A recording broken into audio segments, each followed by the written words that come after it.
The cloud meadows above the Mist Peak Range existed in the particular zone of altitude where the clouds that formed over the valley below drifted upward to the peak's height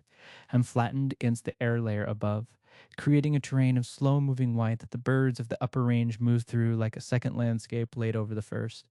Altaria had lived in this zone for 2 full seasons, and in that time had come to understand it as a place with its own geography. The thermal columns that rose from the peaks below and pushed gaps in the cloud layer at predictable intervals. The corridors of clear air between cloud banks where the light came through in shafts that moved across the cloud meadow like the hands of a clock. The places where two cloud banks met and created chambers of diffuse light that were neither inside nor outside but something that altitude had made possible and that existed nowhere lower down. It moved through the cloud meadow in the late afternoon of a September day when the light was going gold and the cloud layer was catching it in the way that clouds catch the last of an afternoon. From below, the undersides going amber, the top staying white, the whole meadow becoming something that had no color name but that existed between gold and rose and the particular silver of very bright things seen through very thin material. Altaria used Moonblast not as a combat move, but as an expression, the same way it used the move when it moved through the cloud chambers, releasing the fairy energy